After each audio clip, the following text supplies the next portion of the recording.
এই আইসিটি বেশিরভাগ হোম থিয়েটারে ব্যবহার হয়। এর আমি ডায়াগ্রামটি এঁকে দেখাতে চলেছি। তো দেখতেই পাচ্ছেন এটা যে TD 2030 আইসি, এইটি বেশিরভাগ হোম থিয়েটারে ব্যবহার হয়। আর এই আইসিটি বেশিরভাগ হোম থিয়েটারই ব্যবহার হয়। আর এর খারাপ দিক হচ্ছে বেশি পরিমাণে হিট হয়, বারবার কেটে যায়। তো আমি ডায়াগ্রামটি এঁকে দেখাচ্ছি, সাইডে আমি রেখে দিই।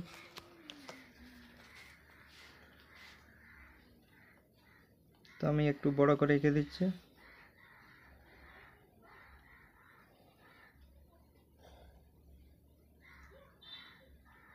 আমাদের এখানে টোটাল 5টি পিন আছে, 1 নম্বর, 2 নম্বর, 3 নম্বর, 4 নম্বর, 5 নম্বর, 1 2 3 4 5। তো আমাদের ফার্স্ট পিন আমি এখানে একটা ক্যাপাসিটর বুস্ট করে নেব, প্লাস থাকবে, কি দিকটা মাইনাস থাকবে। আমাদের ফার্স্ট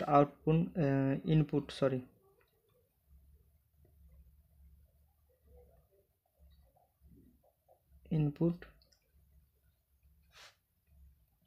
আমাদের 2 নাম্বার স্পিন আউটপুট বের হওয়ার পর এখানে আবার একটা ক্যাপাসিটর বুস্ট করে নেব, দিয়ে আবার একটা রেজিস্টর বুস্ট করে নেব। এর মান থাকবে 330। আর আমাদের 3 নাম্বার স্পিন, আমাদের 3 নাম্বার স্পিন আউটপুট বের হওয়ার পর -12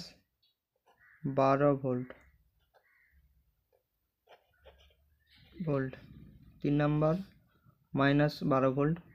আমাদের 4 নাম্বার স্পিন,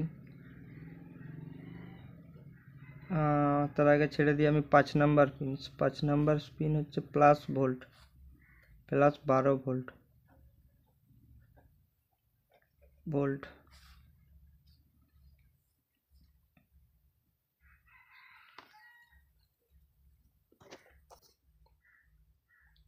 আমাদের 4 নাম্বার স্পিন হচ্ছে পিকার আউটপুট।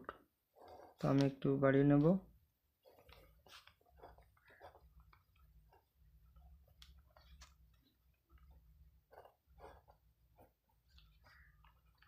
SPEAKER speaker.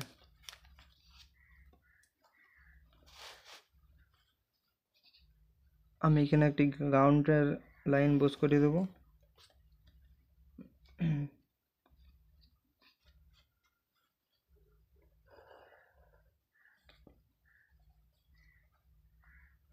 আমাদের এখানে লিখে দেবো গ্রাউন্ড, GND গ্রাউন্ড।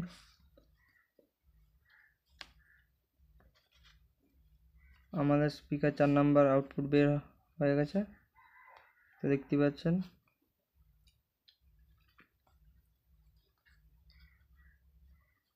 আমি তার আগে এখান থেকে আমি একটা ক্যাপাসিটর বুস্ট করে নেব এই আউটপুটের জায়গায়, স্পিকার আউটপুটের জায়গায় PF একটা ক্যাপাসিটর বুস্ট করে নেব। এর মান থাকবে 103 PF, গ্রাউন্ডের সাথে মিশিয়ে দেব।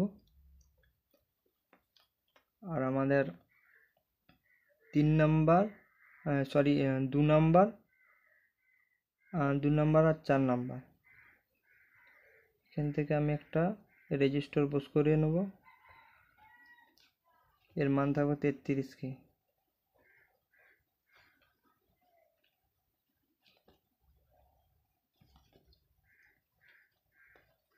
আর এখান থেকে আমি গ্রাউন্ডের লাইন থেকে আমি এখান থেকে একটা আউটপুট বের করে নেব, ইনপুট বের করে নেব, ইনপুট এখানে যোগ হওয়ার পর এখানে আবার একটি রেজিস্টার বুস্ট করে দেবো। এর মান থাকবে 100K। তো আমাদের সার্কিটটি কমপ্লিট হয়ে গেছে। আমি লিখে দিচ্ছি এর সার্কিটের নামটা TDA2030 আইসি।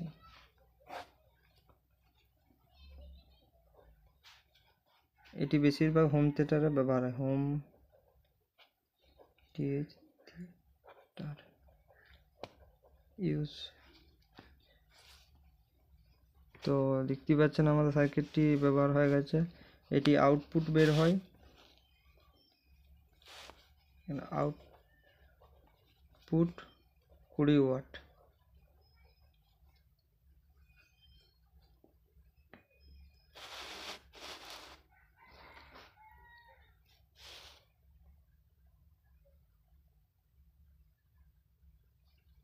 তো সবাইকে অনেক অনেক ধন্যবাদ।